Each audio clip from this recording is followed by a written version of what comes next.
One of the most confusing things to explain and understand is the metaverse, and for a simple reason, it doesn't exist, at least not yet. In this video, I will try to dive into everything metaverse and try to explain what it is, how it works, and answer the question, is it a problem to our existence? Hey, what's up? Ratotech here with a new video. So, what is the metaverse?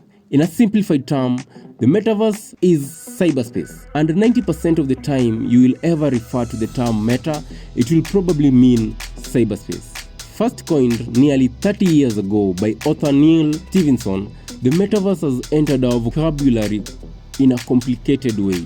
From Wall Street to Main Street, people are trying to wrap their head around it. But is the metaverse real? Author Neil Stephenson, in his 1992 science fiction novel Snow Crash, he envisioned lifelike avatars who met in a realistic 3D buildings and other virtual reality environments. Ideally, metaverse is just a dream for the future of the internet. Like Mr. Who's the Boss says, it's the next version of social media. If this makes it easier, let's say, if the current version of the internet is two-dimensional, that is, we interact with things on screen, well, metaverse is a three-dimensional version of the internet, whereby instead of just scrolling and typing, you can walk through it and explore your fantasies using a pair of headsets or glasses. So, how does the metaverse work? Metaverse is a hypothesized concept to combine aspects of several technology, including social media, augmented reality, virtual reality, online gaming, cryptocurrencies, and enable people to interact with others virtually. In simple terms, it is a virtual world in which users can socialize, shop, perform different activities, and learn new things. During the Facebook launch, avatars were used to demonstrate how it will work, but ideally, the end product will be people who look more real than cartoonish. And this is because it is an interactive platform, and the need to make it more appealing is very, very important. Just like other social media platforms, the metaverse allows you to meet other avatars, make friends, play games in groups, and fulfill your fantasies, like going to space, doing speedboat riding, and many other activities, all while making you feel safe in your house. So, let's talk about the benefits and advantages that come with the metaverse. There are several advantages and benefits that come with the metaverse, but for this video, I will only explain 8 benefits. One is virtual offices. The metaverse may be a key factor in the future of work. As we expand beyond the current hybrid model of office work, the virtual experience may be enhanced and refined by having people work directly in the metaverse. 2. Virtual education system. With almost 91% of students worldwide suffering from educational disruption due to COVID and the adoption of online learning on the rise, Metaverse will be able to merge technologies that can help accelerate online delivery, pushing digitized education to greater heights. Also, Metaverse crypto. I try to perceive Metaverse cryptocurrency as just plain monopoly. That is, each Metaverse platform is expected to have its own cryptocurrency or tokens that users can buy and use online on their platform. Currently, Decentraland, Crypto Mana, the Sandbox, CryptoSand are two of the most popular metaverse cryptocurrencies that can be used in their respective metaverse games. Affordability. The metaverse will dramatically enhance the affordability of a wide range of activities and products, allowing inclusivity of all irrespective of social class. Just like the internet gave much of the human population access to vast libraries of knowledge and entertainment, the metaverse may allow most of humanity to virtually experience world travel, high-quality interaction with family members stuck in distant countries, and so on. Also, creation of new jobs. Just like any other large technological transition throughout history, the metaverse will create a new wave of innovation, resulting in new job markets that haven't been imagined yet. Also, this won't just make goods and services cheaper, it will also make people wealthier by making their labor more productive. Many jobs that were once only available locally will now be available globally because remote work will be much better than it is currently over Zoom and Slack. The creation of new possibilities. The metaverse will also introduce new possibilities that don't currently exist at all. Right now, nobody can have a high-quality virtual experience of traveling to a distant solar system or the center of the earth or past eras of human civilization. But after a few more years of rapid virtual reality development, most of humanity may have access to these experiences. Environmental sustainability. By giving us new and often more efficient way to achieve our goals, the metaverse will be a huge boon for sustainability. By attending workplaces, schools, and social gatherings virtually rather than physically, we will save precious resources.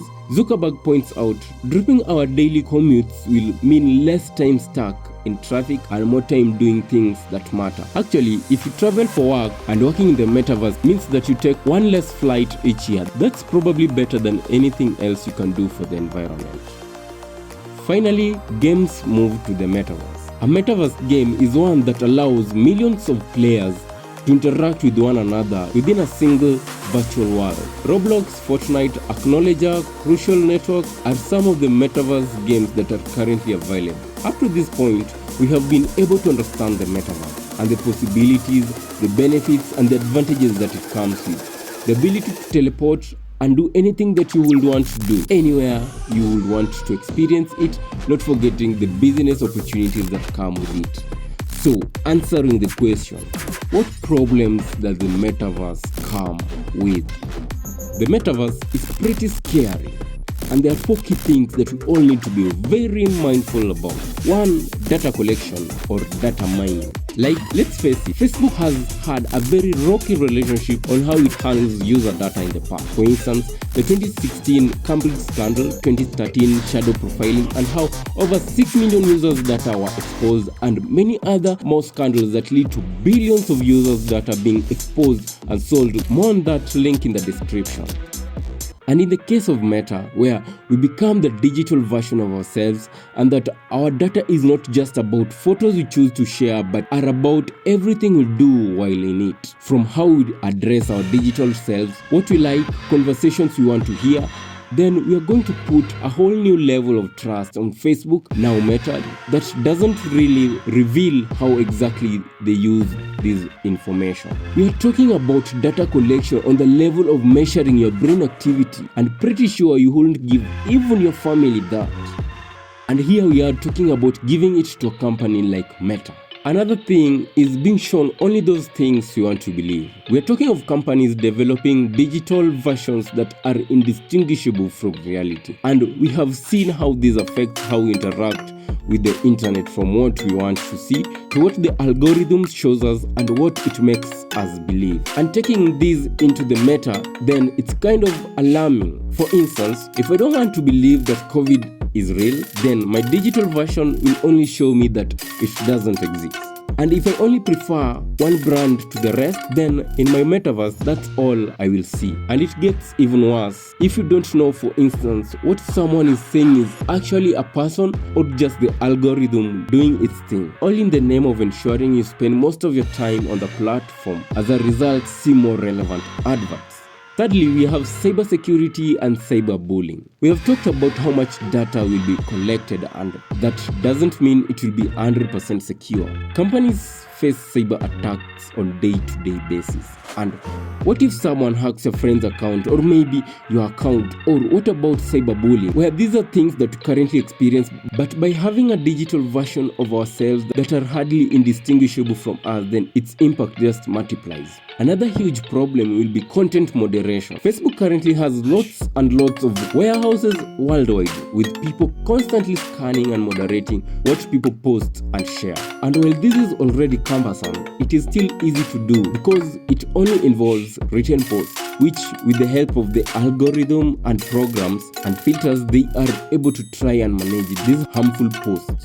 In the metaverse, for moderation to be effective, then companies will have to constantly scan the types of avatars we use, what's written on our clothing, the tattoos we have on our avatars, how we dress, who we interact with, and many more, in order to be able to moderate what we do and say on the platform. Ideally, this means more and more surveillance. Finally, at the end of the day, we all are still humans. As incredible and fascinating the technology is, we're still humans, and we need to interact with others, socialize, meet new friends, have family, eat healthy, have a working society. And I'm not fully buying the idea that the metaverse will help us achieve this. And in my own thinking, the metaverse is going to be the next generation of social media, only that it will combine most of the things like gaming, crypto, work, and education, and while doing all these, also carrying all the positives and negatives to the extreme levels. Anyway guys, thank you so much for watching. Make sure to subscribe and let me know if I should do a follow-up video on this series. Peace.